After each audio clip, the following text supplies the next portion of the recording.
Well, it certainly looks like an Emerson VCR, but it's actually a TV VCR, a 13-inch TV VCR from Emerson. I'm not sure the date of manufacture on this because the serial number tag is, well, worn and it didn't actually have a date of manufacture. Model EWC1304. And just a really basic antenna input only. I don't even see a option for audio video input on the back, at least. I do believe it had it up front. And yes, it does have audio video input on the front. And look at that, an earphone jack as well. Haven't powered it up yet. Once again, thought I'd bring you along. Let's apply some power and see if it even turns on. All right, power has been applied. I thought I heard degaussing.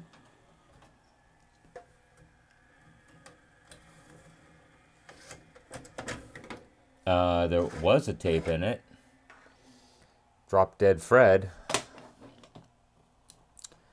Kind of see some numbers on it there.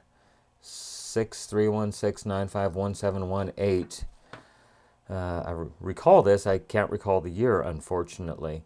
Anyhow, it ate it, and interestingly enough, the leader is pulled as tight as you can get it right there.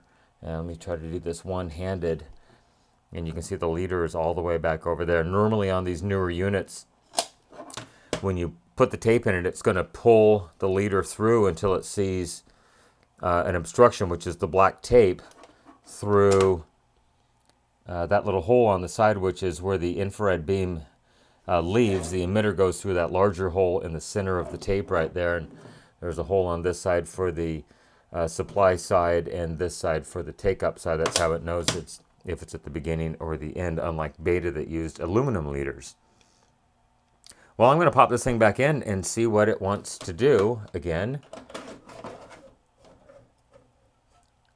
And it wants to do nothing. Oh, there. Helps if you turn it on. And it shut down again. It did have a slight picture.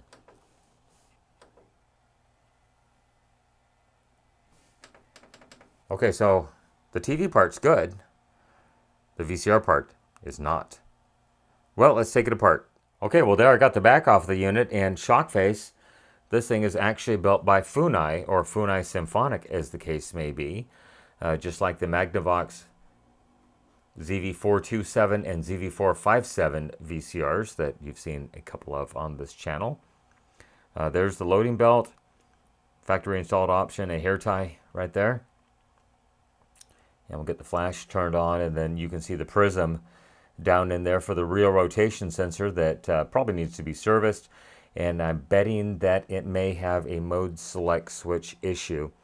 Also installed on this unit but not needed are spider webs. So we're going to go ahead and give this thing an appointment with the shop vac blower and try to remove all of these spider webs from this unit, and hopefully a little bit of dust at the same time. So one moment, take this out in the garage and give it a blow, thingy. Yeah. Well, it certainly looks marginally better inside. So let's go ahead and try to get everything disconnected here, because we're going to have to pull the entire chassis out of this unit to gain access. Let's see. Power was applied. There may be high voltage stored in the picture tube. So I'm going to get a test lead over here, and I'm going to connect it to this ground wire right here.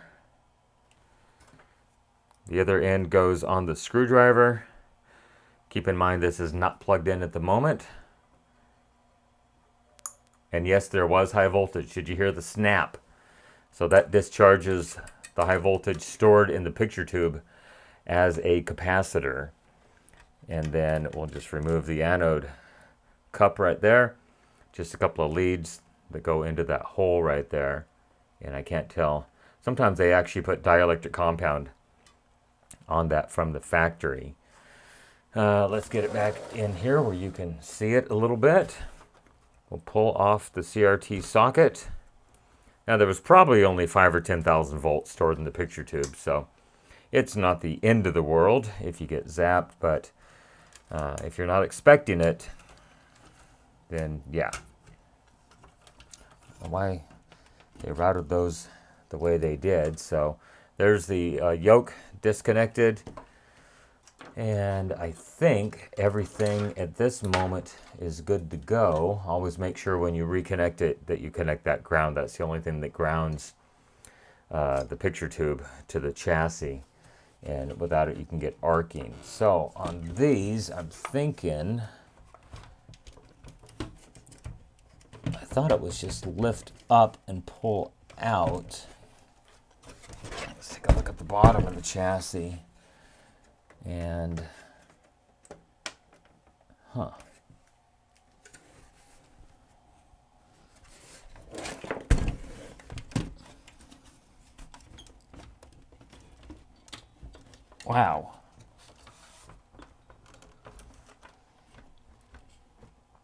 Well, not user serviceable.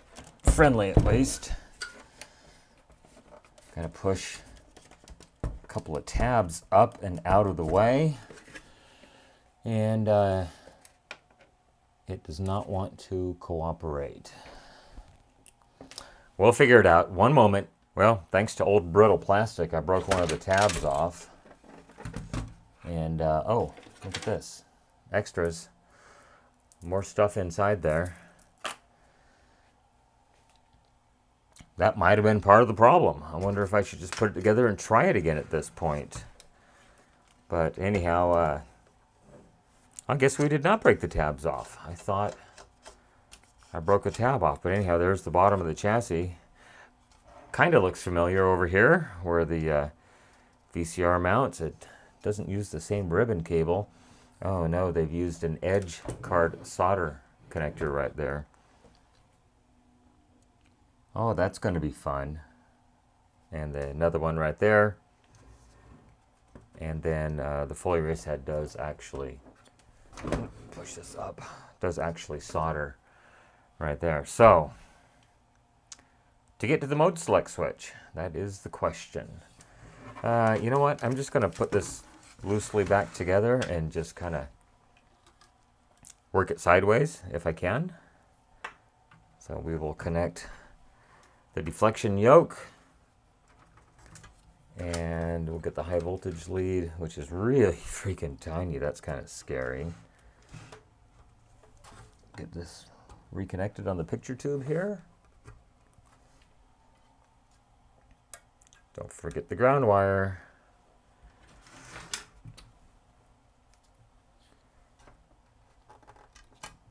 High voltage lead reconnected to the picture tube up there. I'm not going to worry about degaussing. That doesn't need to be connected at the moment. And down here, the speaker does not need to be connected either. Okay, I think we can fire this thing up once again. Okay, power is on. And it did unload.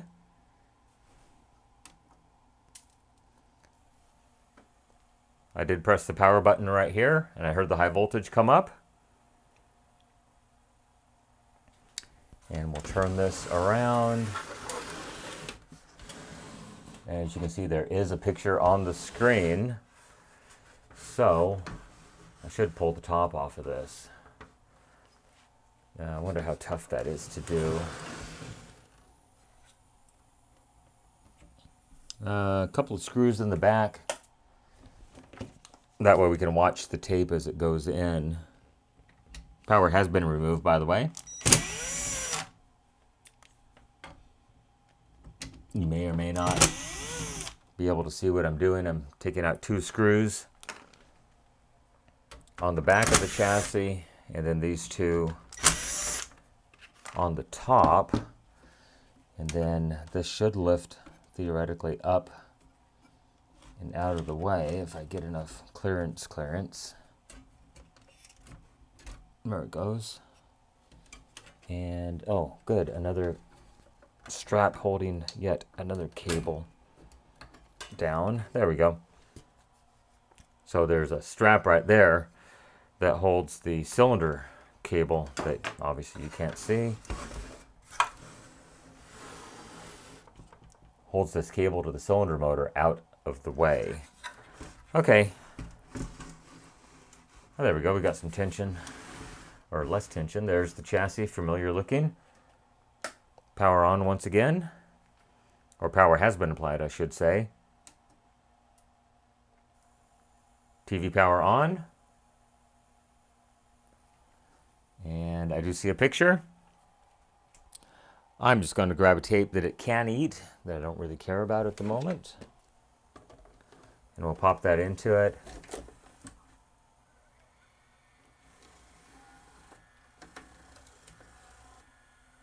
Wow.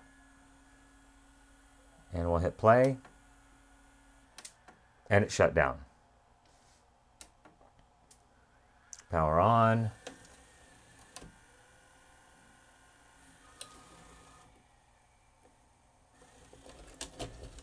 Okay, so far so good. Let's try it again. I'm going to feel the loading motor right here. You can barely see it. And it's still running. And it's going to shut down. Well, there's no two ways around it. It's going to need a mode select switch cleaning.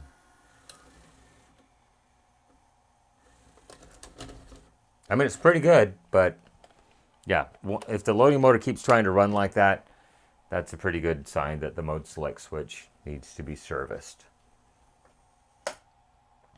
All right, let's tear this thing apart. And just like last time, power has been removed, and don't forget to discharge the high voltage because there is high voltage stored in this tube.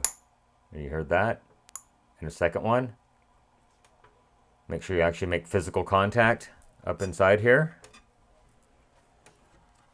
So I've got my ground lead pushed up in there, and then it's really hard to see, but I'm just going to pull those tabs out of the button in the picture tube. And we're good. Okay, on to disassembly, which I'm probably not going to record because it'll make it another 1.5 hour video that no one really wants to see.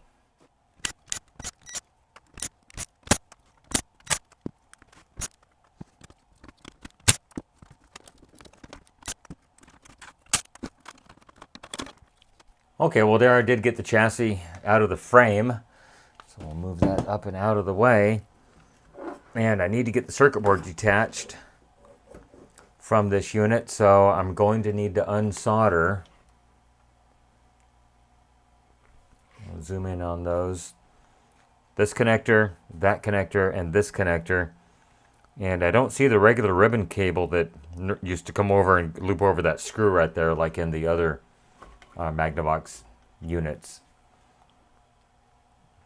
These are usually pretty easy to get off. Just if you flow some solder across it, it'll just pop off of the board, and then you can do your cleaning on it later. Well, and then I thought to myself, I wonder how much clearance there is if I just go ahead and pull these two screws out. And yeah, there it is. That, well, actually, wow, they're both, well, one's basically a self-tapper on this side, and then the silver one goes into plastic over here. So why would they do that? So is there enough room, if we flip this back over now, can I get, oh yes I can, check that out. All right, didn't have to do as much work as I thought. Mode select switch, black in this case. Just grab it and give it a nice little tug, and there it is open. We'll hit that with a stainless toothbrush, dielectric grease, acetone, blah, blah, blah. You can see me do it 1,000 times.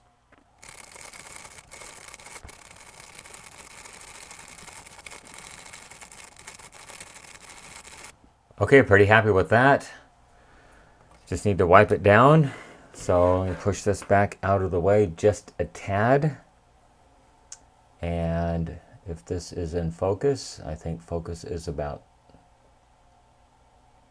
there. I'll just hold it up just a little bit.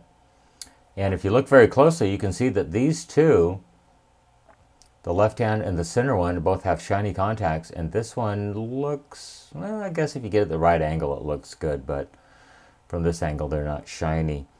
So I'm just going to go ahead and drag this across the contacts in one direction only. If you try to go the other way, it will actually destroy them. And I just want to make sure that the contact points are nice and shiny. Nice and shiny. Okay, let's get some acetone. We'll clean the contact points. We'll clean the mode select switch inside. And then we'll apply dielectric grease to all the contact points. And I'll try to do it in real time, if I can. Once again, one direction, just to remove any contaminants. So that part is good. We'll lift this guy up, get it kind of back into view, and we'll just go ahead and give it a wipe down.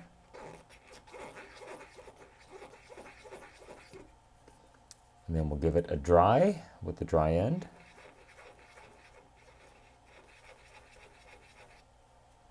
And I like the looks of that. Looks very, very nice.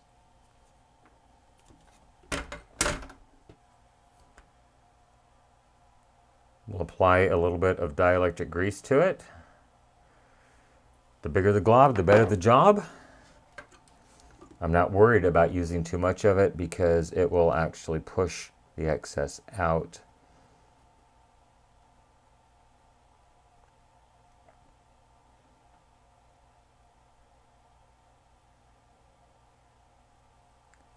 Okay, everything is coated well, I believe. And if it's not, once this thing runs around a couple of times, it will recoat all the surfaces. And then I'm just going to glob it on right there like that.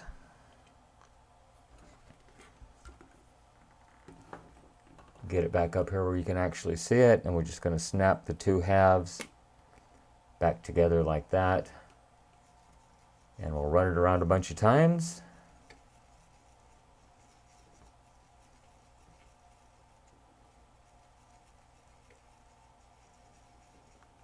This helps distribute the grease. And I'm very happy with that. And depending upon how your mode select switch was aligned when you took it apart, you want to make sure you line up that post right there with the little dot on the circuit board right there, because it has to go, where are you? Right there. Focus.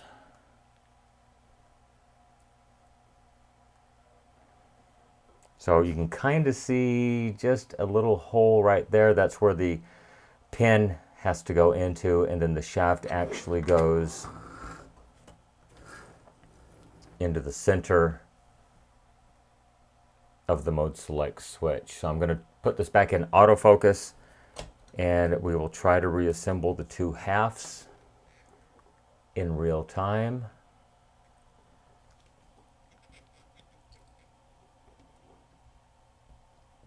And it's not quite perfectly aligned.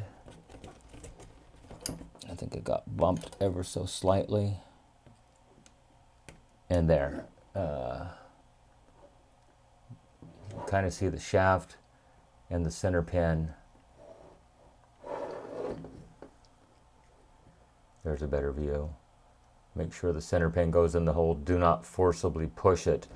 But before I do that, I want to wipe off the infrared emitter, which is the clear LED basically, and then the infrared receiver, which lives under this little cover.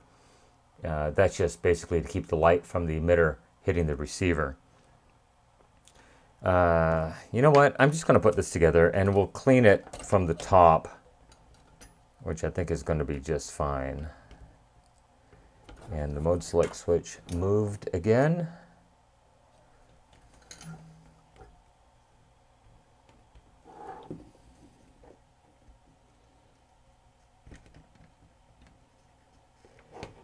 And it does not want to cooperate. This one's much harder to put back together.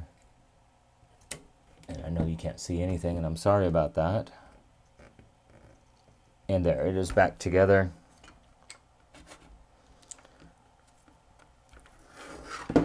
And I'll zoom out so you can actually see what I'm doing here.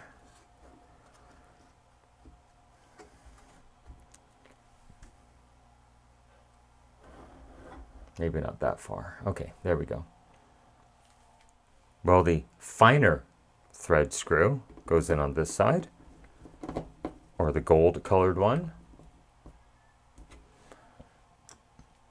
And then the very coarse thread screw goes in on this side, or the silver one. On this model, your mileage may differ. Okay, everything looks good there. We'll flip it back over. Now I do want to pull the prism off, which lives right there.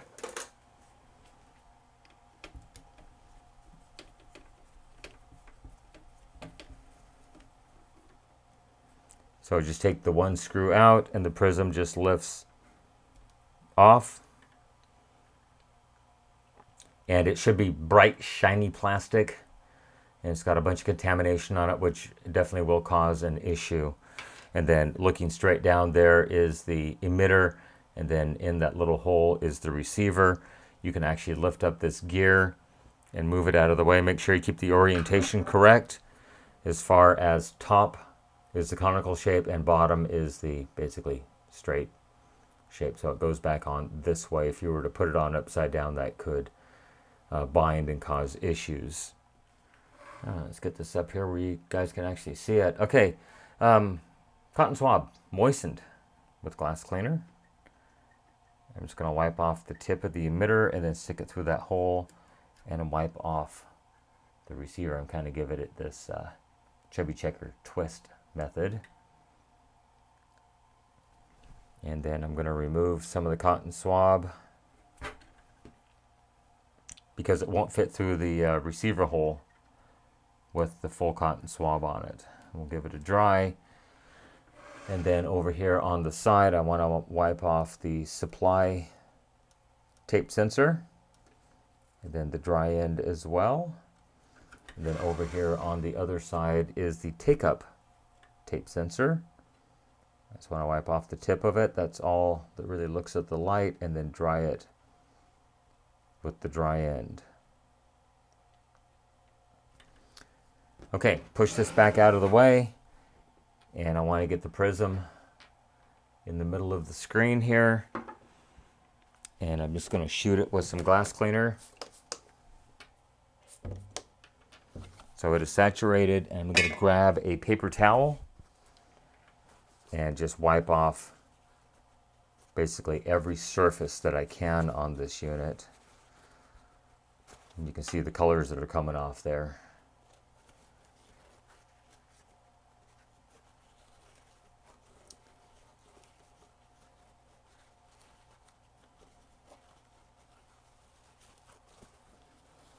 Make sure you wipe off the groove in the center because that is a mirror. And we'll clean that back off. And there it is. You can definitely tell how much cleaner it is. And we'll put this back in. Don't forget to put your gear on. Hello.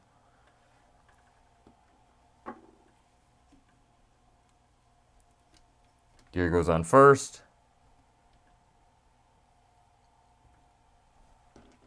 Prism goes in.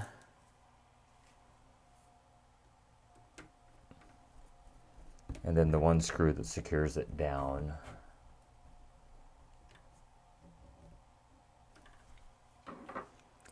Okay, well, I feel semi-confident about this, but of course, if you invite Murphy, Murphy will step in and ruin your plans.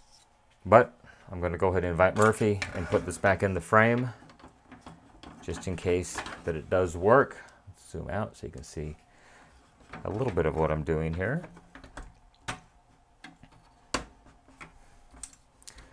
Make sure that your guides are lined up here where your screws go back in. And it looks like we're good on the flyback transformer back here. And I'm going to put the screws in it off camera and we'll give it a test. Okay, all the screws have been reattached to the frame.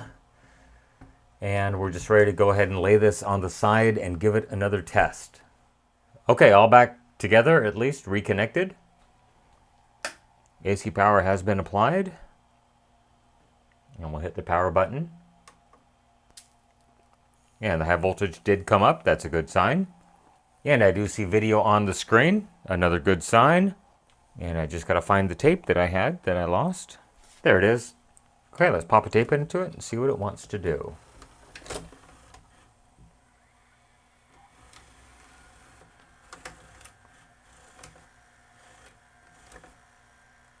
The loading motor did stop this time. That is excellent. I do see a picture on the screen, but it is distorted, like the heads are dirty. I'm going to try to do a quick wipe down with my finger. Sometimes just applying a little bit of extra. There it is. Now let's see if it finds auto tracking. Of course, you can't see it. If I turn it around, maybe you can.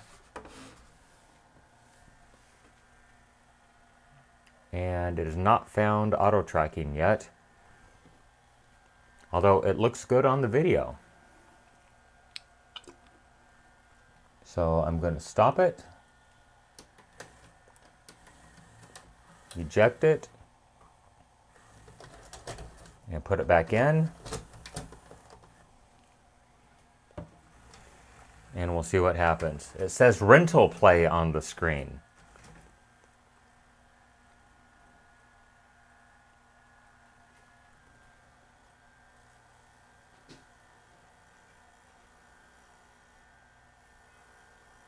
I think it needs a cleaning. There we go. So it looks like the tracking's off a little bit. I wonder if I shut the lights off, if you can see it better on the screen. Kind of see it there. Not helping. Does it have a manual tracking control? Well, let's try channel up and channel down. Oh, that's definitely worse. Looks like it might have a tape path alignment issue. Yeah, I'm going to say it does. All right, let's investigate that. All right, well, there's a 6-hour tape playing, and I did enable the auto slow shutter on the camera. And you can see a little bit of creepage coming in here of the blanking. I wonder if I shut the lights off again, if that will help. But that's a 6-hour tape playing, and it's playing perfectly. Let's go ahead and stop it. And eject the tape, and I'll put the 2-hour tape back in it.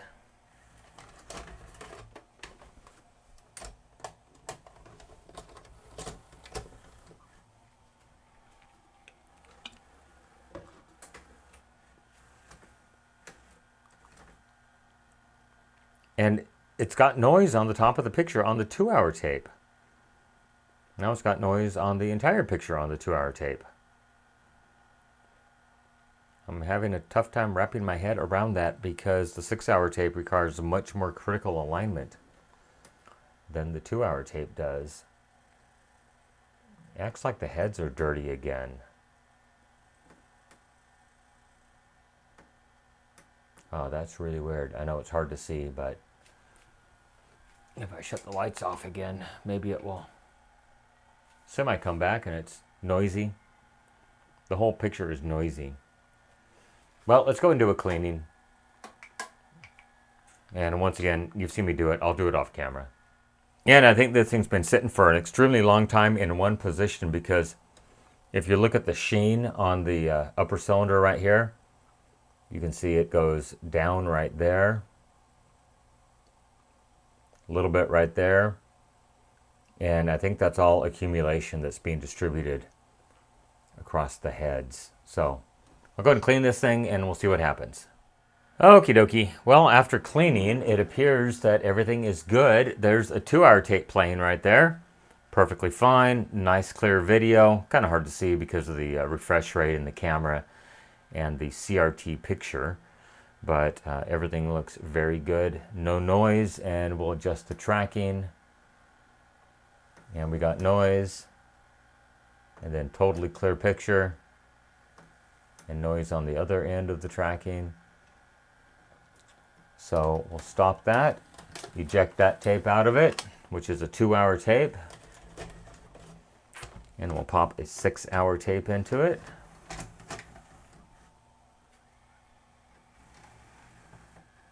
Loading, loading, loading, and playing. And it should do auto tracking at this point. Once again, this line that you're seeing is only in the camera. It's not actually on the screen. But that looks good. We'll do the tracking test again. Noise. So the tape path alignment appears to be virtually perfect. There we go. Everything looks good. Well, I think I'm going to call this one that it needed a good cleaning and a mode select switch service. And we'll pop the 2-hour tape back in it one more time just to make sure it was not a fluke, as the lock-picking lawyer says. Might be hard to see, but it does say rental play up here on the screen. And that looks excellent. Okay, I've got the unit all back together. Let's go ahead and power this thing on. And we should see a video on the screen that basically says no signal. Well, it doesn't say it, but there it is. Eject, channel 4, EP, and a counter. Let's pop in a 6-hour tape. Rental play is shown, so it knows the tab has been removed.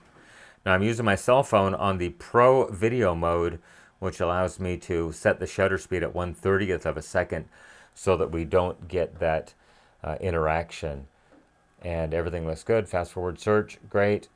For an EP tape and an SP, we should see some definite noise bands because this is a 2-head VCR, not a 4-head double azimuth machine. We can dive down that rabbit hole at a later time.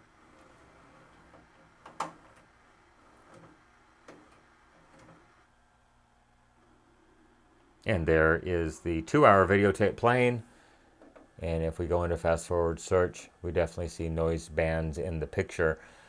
Keep in mind, this tape was recorded on basically a professional duplicating machine that I had years ago with actual 58 micron SP heads, which is why the noise bands are so small on it. Now, if you recorded the same tape on this machine, the noise bands would effectively be twice as big. So it would be like a 50-50 duty cycle: noise, video, noise, video. But because it was recorded on a duplicating machine that I used to own, records a much wider video track on the tape for higher quality. Anyhow, that's going to be it. The Emerson saved from the recycle bin. Go ahead and leave me a question, a comment, a concern down below, good or bad. I do try to respond when I have time. While you're down there, if you could hit that subscribe button and like this video, I really would appreciate it. You can follow me on social media, Facebook, Instagram, Twitter at NorCal715. You can email me, NorCal715videos@gmail.com. That is the best way to contact me. Once again, please be patient. I have a full-time job and I do these repairs in my spare time. Remember, with your help, we can try to keep these things out of the landfill, out of the recycle bin, and out of the e-waste facility. Everyone, thank you for making it to the end. I really, really appreciate it. Everyone have a great day. Once again, thank you so much for watching. Bye-bye.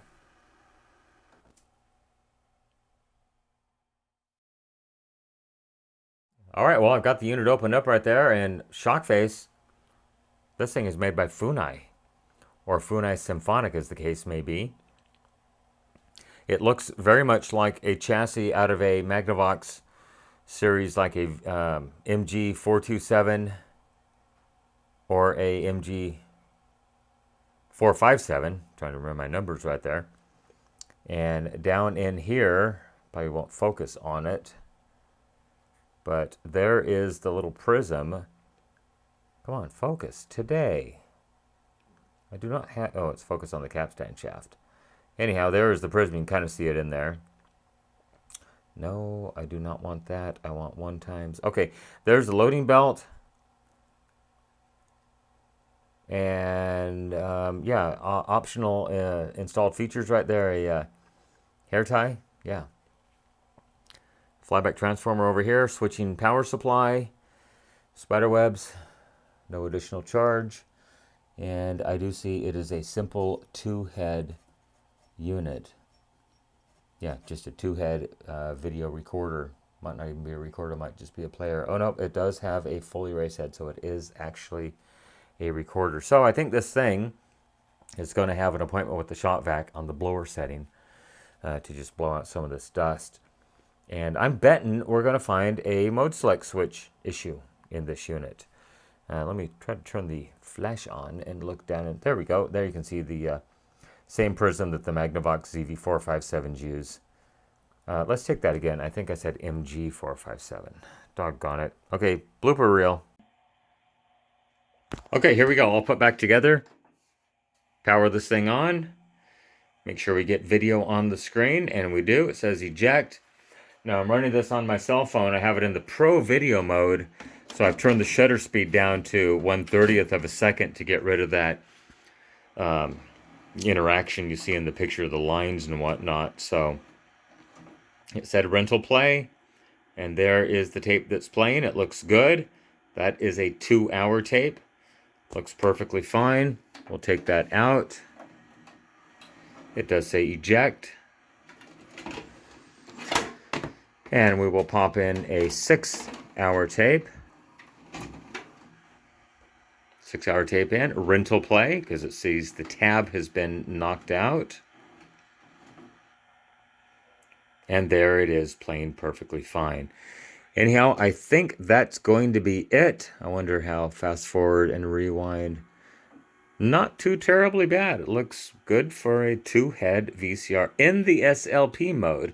Now in the SP mode, these noise bands that you see right here would be much, much wider,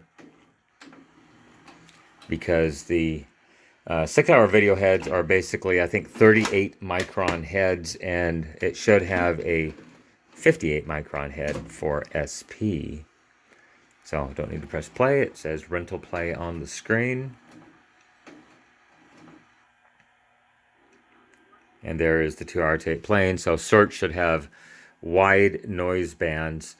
Now, keep in mind, this was recorded on basically a professional VHS machine with 58 micron heads. So if you recorded this unit on this tape on this unit and you played it back, these noise bands would actually be twice as big. So there'd be noise, video, noise, video. But anyhow, that is going to be it. The Emerson, made by Funai Symphonic, saved from the recycle bin. I certainly hope you enjoyed the video. Go and leave me a question, a comment, a concern down below, good or bad. I try to respond when I have time. While you're down there, if you could hit that subscribe button and like this video, it really does help my channel grow, and I really do appreciate it. You can follow me on social media, Facebook, Instagram, Twitter at NorCal715. You can email me, NorCal715videos@gmail.com. Once again, as of right now, it is December 2023. If you want to contact me, leave me a comment in one of the videos, and I'll try to respond as quickly as possible. Once again, remember, with your help, we can try to keep these things out of the landfill, out of the recycle bin, and out of the e-waste facility. Everyone, thank you for making it to the end of this video. I really, really appreciate it. Everyone have a great day. Once again, thank you so much for watching. Bye-bye.